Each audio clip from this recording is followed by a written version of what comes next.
अस्सलामुअलैकुम viewers, welcome to exploring पांडा।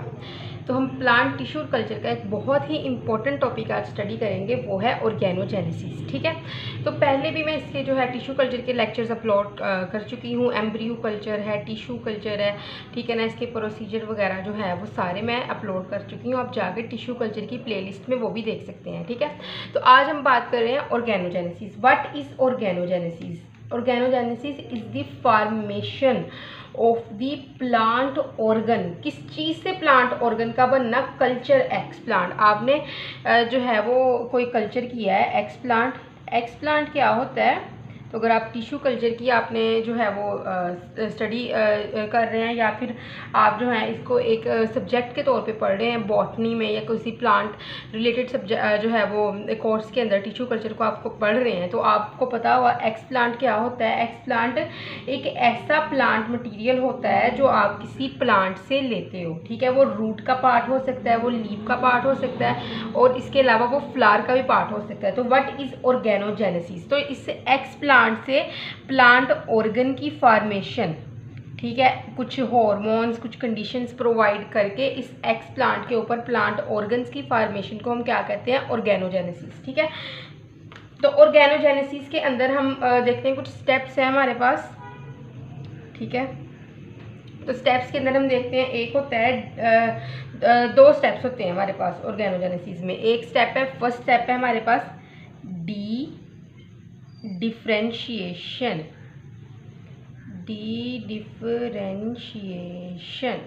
ठीक है, ठीक है, और सेकंड स्टेप है हमारे पास रीडिफरेंशिएशन। इन दो स्टेप से ऑर्गेनोजेनेसिस का प्रोसेस कंटिन्यू रहता है। ठीक है ना, डी डिफरेंशिएशन और रीडिफरेंशिएशन। जो डी डिफरेंशिएशन है ना, ये एक ऐसा प्रोसेस है जिससे कैलस जो होता है ना वो बनता है एक्स प्लांट टिश्यू से। ठीक है, the process in which the callus, मतलब एक एक्स प्लांट आपने लिया है, ठीक है, इस एक्स प्लांट टिश्यू से कैलस की फॉर्मेशन को हम क्या कहते हैं? वो हमारे पास है डी डिफरेंशिएशन। और ये कैलस किस तरह बनता है? बहुत हाई स्पीड की सेल डिवीजन से। This callus is formed at accelerated cell division. Accelerated cell division से ये कैलस बनता है, और ये कैलस बनता कहाँ पे है? इस एक्स प्लांट से। ठीक है, और दूसरा है रीडिफरेंशिएशन। दूसरा स्टेप है ऑर्गेनोजेनेसिस का हमारे पास रीडिफरेंशिएशन। ये क्या है कि इस कैलस से नेक्स्ट प्रीमोर्डिया बनना। कैलस सेल्स जो है ना, इनका रीडिफरेंशिएट कर जाना। Callus cells redifferentiation to the primordia, और इस प्रीमोर्डिया से नेक्स्ट क्या बनते हैं? शूट बन सकता है कुछ, या फिर सॉरी, इस प्रीमोर्डिया से हम लीव निकल सकते हैं, या फिर फ्लावर्स वगैरह नेक्स्ट बन सकते हैं। ठीक है, तो दो स्टेप्स हैं ऑर्गेनोजेनेसिस के, डी डिफरेंशिएशन और रीडिफरेंशिएशन। डी डिफरेंशिएशन में कैलस बनती है, और रीडिफरेंशिएशन में कैलस के सेल्स प्रीमोर्डिया के अंदर रीडिफरेंशिएट कर जाते हैं। ठीक है, तो नेक्स्ट अब हम बात करते हैं इसकी टाइप्स की, ऑर्गेनोजेनेसिस की। तो टाइप्स की यहाँ पे हम बात करते हैं।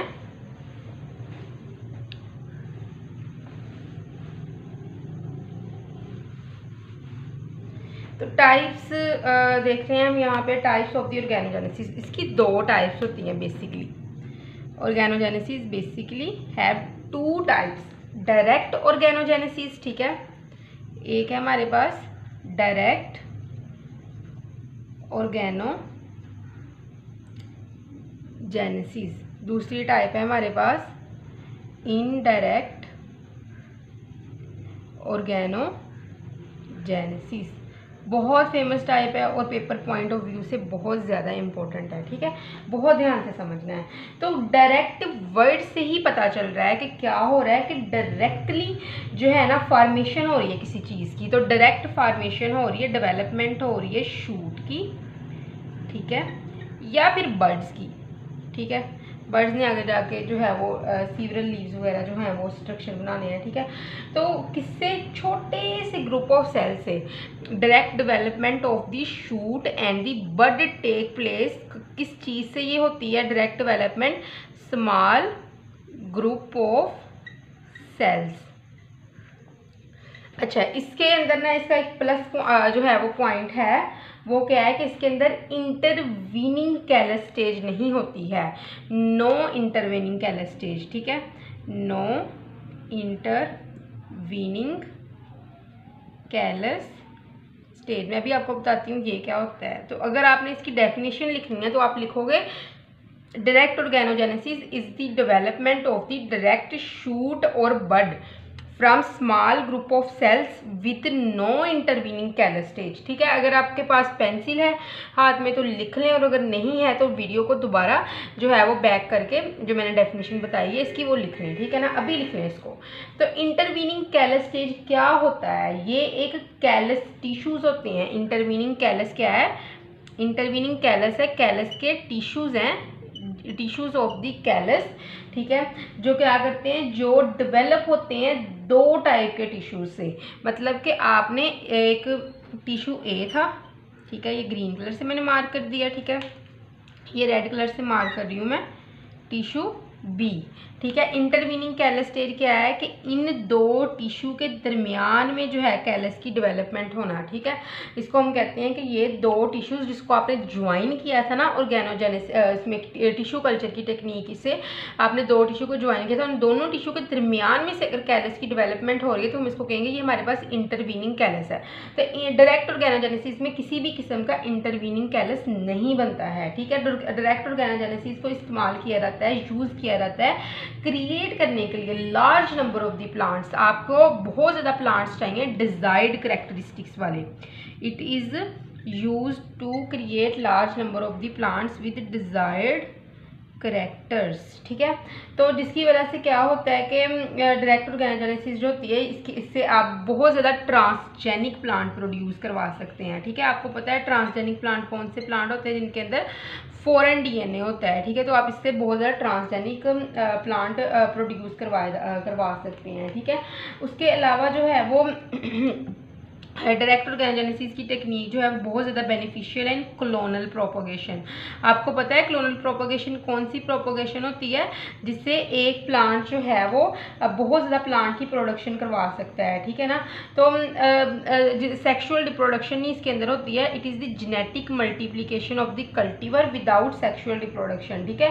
तो इसी वजह से जो क्लोनल प्रोपोगेशन है ये क्या करती है, ये इंश्योर करती है production of the uniform planting material. मतलब कि आप एक जैसे बहुत प्लांटिंग मटेरियल को प्रोड्यूस करवा सकते हैं, जेनेटिक वेरिएशन करवाए बगैर। आपको पता है क्लोनिंग से क्या होती है, जेनेटिक प्रोपोगेशन वेरिएशन नहीं होती है। जेनेटिक जो मटेरियल है सब प्लांट का एक तरह का होगा, कोई वेरिएशन नहीं आएगी। तो डायरेक्ट ऑर्गेनोजेनेसिस क्या होती है, क्लोनल प्रोपोगेशन करवाती है।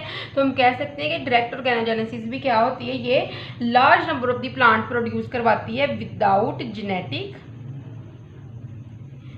Variation. No genetic variation is present in these plant, ठीक है, without any kind of the genetic variation। Next है हमारे पास indirect organogenesis। तो indirect organogenesis एक ऐसा प्रोसेस है जिसमें प्लांट के ऑर्गन जो होते हैं ना वो ड्राइव्ड होते हैं कैलस मास से। Plant organ derived from the, organ आते हैं प्लांट के कहाँ से, कैलस मास से ड्राइव होते हैं, ठीक है। तो कैलस मास से ये निकलते हैं प्लांट के ऑर्गन। कहाँ पे ये होते हैं, टिश्यू फॉर्मेशन जो होती है कैलस की कहाँ पे, किसी प्लांट के बाउंड पे या फिर कट की साइड के ऊपर, ठीक है। और इसका एक प्लस पॉइंट ये है, ठीक है ना, इसका क्या प्लस पॉइंट है, इसके अंदर इंटरवीनिंग कैलस स्टेज होती है, इंटरवीनिंग कैलस स्टेज, ये इसका एक प्लस पॉइंट। और इंटरवीनिंग कैलस का मैं आपको पहले भी बता चुकी हूँ, ठीक है। एक्स प्लांट के अंदर इंटरैक्ट ऑर्गेनोजेनेसिस में एक्स प्लांट में इंटरवीनिंग कैलस जो है वो प्रोड्यूस होती है। तो इंटरैक्ट ऑर्गेनोजेनेसिस जो है ना, इसकी दो वेज हैं जिससे ना हम ट्रांसजेनिक प्लांट प्रोड्यूस कर सकते हैं, ठीक है ना। इंटरैक्ट ऑर्गेनोजेनेसिस के indirect organogenesis have two ways through which we can produce transgenic plant, ठीक है। तो ये पहला है कि एक प्लांट जो है वो प्रोड्यूस किया जा सकता है, a plant can be produce from genetically modified callus tissue, ठीक है। तो ये कैलस टिश्यूज़ वाला प्लांट होता है, ठीक है, कि कौन सा कैलस टिश्यू, जो जीएम जेनेटिकली मॉडिफाइड हो, तो उससे आप ट्रांसजेनिक प्लांट प्रोड्यूस करवा सकते हैं इंटरैक्ट ऑर्गेनोजेनेसिस के जरिए। और दूसरा है कि अगर आपके पास इनिशियल प्लांट है ना, ये मैं टू वेज किस चीज़ के हैं, ऑफ प्रोड्यूसिंग ट्रांसजेनिक, मैं लिख देती हूँ फिर आप भूल जाते हो, प्लांट थ्रो इंडायरेक्ट ऑर्गेनोजेनेसिस, ठीक है ना। तो एक दूसरा है हमारे पास initial explant is transform into the modified. आपके पास एक नॉर्मल एक्सप्लांट था बेचारा, उसको आपने मॉडिफाइड किया, उसके अंदर कुछ करैक्टर्स जो हैं वो आपने इंट्रोड्यूस करवाए और उसको मॉडिफाइड एक्सप्लांट से में कन्वर्ट करवा दिया। अब उस मॉडिफाइड एक्सप्लांट से ना आप कैलस और टिश्यू बनाएंगे, ठीक है ना, उस मॉडिफाइड एक्सप्लांट से, ठीक है ना, कैलस और शूट वगैरह आप नेक्स्ट उससे डेवलप करेंगे उस मॉडिफाइड एक्सप्लांट से, ठीक है। किस टेक्निक के जरिए? इनडायरेक्ट ऑर्गेनोजेनेसिस के जरिए, ठीक है। तो नेक्स्ट जो है हम देखते हैं ऑर्गेनोजेनेसिस का प्रोसेस जो है उसकी टेक्निक किस तरह चलती है, इसकी मतलब किन फेजेस से गुजर के जो है ये पूरा प्रोसेस जो है वो कंप्लीट होता है, ठीक है ना। तो अब नेक्स्ट हम उसको देखते हैं। तो हमारे पास 3 फेजेस हैं ऑर्गेनोजेनेसिस के प्रोसेस की, ठीक है ना। यहाँ पे हम इसका प्रोसेस देखते हैं, 3 फेजेस हैं इसकी, ठीक है। तो फर्स्ट फेज, सेकंड फेज और लास्ट फेज है। सबसे पहले देखते हैं हम फर्स्ट फेज को,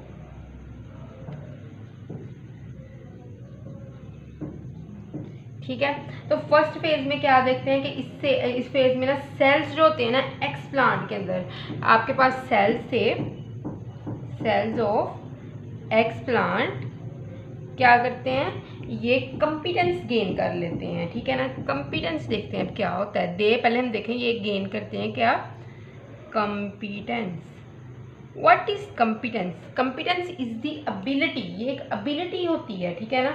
it is basically ability of कि जो सेल इंड्यूसिंग सेल्स होते हैं, जो नेक्स्ट प्रोसेस के अंदर जो है वो आप कह सकते हो कि छलांग जंप कर देते हैं ना, छलांग लगा देते हैं, उनको हम कहते हैं वो हमारे पास क्या है, इंड्यूसिंग सेल है। तो कंपिटेंसी क्या है, ये एबिलिटी है किसकी, इंड्यूसिंग सेल की, ठीक है। आपके पास इंड्यूसिंग सेल्स होते हैं, वो कहते हैं कि मैं जंप कर लूँगा भाई इस प्रोसेस के अंदर, वो कहता है भाई मैं सबसे आगे, ठीक है ना। तो इंड्यूसिंग सेल जो है जो सबसे आगे होता है, ठीक है ना, ऑर्गेनोजेनेसिस के प्रोसेस के अंदर। तो इनकी एबिलिटी होती है कंपिटेंसी की, ये क्या करते हैं, ये रिलीज़ करते हैं, ये इंड्यूसिंग सेल क्या करते हैं, रिलीज़ करते हैं हार्मोनल सिग्नल, ठीक है। हार्मोनल सिग्नल्स को रिलीज करते हैं that direct the responding cell, और ये सिग्नल क्या करते हैं, ये नेक्स्ट रिस्पॉन्डिंग सेल, वो सेल जो आगे रिस्पॉन्ड करते हैं ना उनको डायरेक्ट करते हैं, ठीक है ना। मतलब इंड्यूसिंग सेल ने क्या किया, इसने इंड्यूस करना था प्रोसेस को, ठीक है ना। तो इसीलिए हम इनका नाम कर दिया इंड्यूसिंग सेल। तो competence is the ability of inducing cell to release hormonal signal that direct, जिसने नेक्स्ट क्या किया, जिसने डायरेक्शन दी किसको, रिस्पॉन्डिंग सेल को, ठीक है ना। That direct this hormonal signal direct the responding cell to differentiate, आगे रिस्पॉन्डिंग सेल ने रिस्पॉन्स किया, इंड्यूसिंग सेल ने इंडक्शन की हार्मोनल सिग्नल पैदा करके, ठीक है, क्रिएट करके। तो आगे हार्मोनल सिग्नल ने नेक्स्ट डायरेक्शन दी रिस्पॉन्डिंग सेल को कि आपने इस कैटेगरी में डिफ्रेंशिएट होना है और ऑर्गेनाइज करके होकर स्पेसिफिक स्ट्रक्चर बना देना है। तो this responding cell differentiate and organise, ये डिफ्रेंशिएट करेगा और ऑर्गेनाइज करेगा इनटू स्पेसिफिक स्ट्रक्चर, ठीक है। ये स्पेसिफिक स्ट्रक्चर के अंदर डिफ्रेंशिएट कर जाएगा और ऑर्गेनाइज कर जाएगा। दूसरा है हमारे पास सेकंड फेज, ठीक है। तो बेटा अगर हम सेकंड फेज में देखें तो कंपिटेंस सेल्स जो होते हैं एक्सप्लांट के अंदर, इसको डिटरमाइन किया जाता है, ठीक है ना। अब क्या करेगा, कंपिटेंस सेल जो एक्सप्लांट के अंदर होता है ये डिटरमाइंड हो रहता है किस चीज़ के लिए, स्पेसिफिक ऑर्गन की फॉर्मेशन के लिए। अब ये कंपिटेंस सेल्स क्या थे, या फिर आप कह दो रिस्पॉन्डिंग सेल, जो कंपिटेंस अब गेन कर चुके हैं, ठीक है। तो रिस्पॉन्डिंग सेल्स क्या होंगे, अब ये डिटरमाइन हो जाते हैं, ये कहते हैं कि हमने तो यही काम करना है। तो किस चीज़ के लिए, स्पेसिफिक ऑर्गन फॉर्मेशन, ये ऑर्गन बनाना है तो बनाना है, हम तो डिटरमाइंड है, ठीक है ना। अगर आप पढ़ाई के लिए नहीं हो, स्टडी के लिए डिटरमाइंड नहीं हो, लेकिन हम ऑर्गन बनाने के लिए डिटरमाइंड है, ठीक है ना। तो सेकंड फेज में क्या होता है, कंपिटेंस सेल्स कहते हैं कि तुम चाहे स्टडी के लिए क्या हो, नहीं हो डिटरमाइन, लेकिन मैं डिटरमाइन हूँ ऑर्गन फॉर्मेशन के लिए, ठीक है। तो ये जो होता है प्रोसेस, ये किसके अंडर होता है, under the influence of this organ formation take place under the influence of the phytohormones. Several phytohormones are used here, ठीक है। अब है थर्ड फेज हमारे पास। थर्ड फेज के अंदर क्या होता है, इसको हम लास्ट फेज भी कहते हैं, third and the last phase. इसके अंदर क्या होता है कि मॉर्फोजेनेसिस होगी, ठीक है ना। अब जो है वो शक्लें नई नई सामने आएंगी। ऑर्गन की फॉर्मेशन के बाद ऑब्वियसली एक सेल्स मिल रहे हैं, एग्रीगेट मिल रहा है, टिश्यू बन रहा है, टिश्यू का कोई ना कोई तो स्ट्रक्चर होगा ना। तो यहाँ पे मॉर्फोजेनेसिस होगी, मतलब कि कोई सेल्स मिलके जो टिश्यू बने हैं उसने कोई ना कोई तो जो है वो फेज ली होगी, कोई ना कोई उनकी शक्ल होगी, तो मॉर्फोजेनेसिस, इसको हम शक्ल बनना भी कहते हैं, ठीक है ना। तो क्या होता है मॉर्फोजेनेसिस, किसी कोई स्ट्रक्चर का जो है वो की प्रोडक्शन को हम कह सकते हैं। कोई जो आपको चीज़ नज़र आ रही है, ठीक है ना, ये देखो ये एक पेंसिल इस तरह है, ये इसको मॉर्फोजेनेसिस के ऊपर वर्क हुआ है, इसके एटम्स मिले हैं, ठीक है ना, तो फिर बनी है, तो मॉर्फोजेनेसिस होती है। लेकिन मॉर्फोजेनेसिस होगी in the absence of phyto hormone. जो एक्सोजेनेसली सप्लाइड फाइटो हॉर्मोन्स है ना, इनकी एब्सेंस के अंदर मॉर्फोजेनेसिस होगी। और प्लांट ऑर्गन जो होता है ना, फिर क्या होगा जब मॉर्फोजेनेसिस होगी, तो प्लांट का ऑर्गन जो होंगे वो शेप्स लेंगे, कोई ना कोई शेप, कोई हो सकती है रूट की, शूट की, ठीक है, ठीक है। तो कब ये होगा, रूट और शूट की शेप लेनी है प्लांट के ऑर्गन ने, मॉर्फोजेनेसिस के जरिए शेप लेनी है एक फाइटो हार्मोन के एब्सेंस में, ठीक है। तो होप्स हो कि आपको ऑर्गेनोजेनेसिस की समझ लग गई होगी। लेकिन अगर किसी भी किस्म की कंफ्यूजन है तो आप कमेंट सेक्शन में पूछ सकते हैं। थैंक यू सो मच, अल्लाह हाफिज़।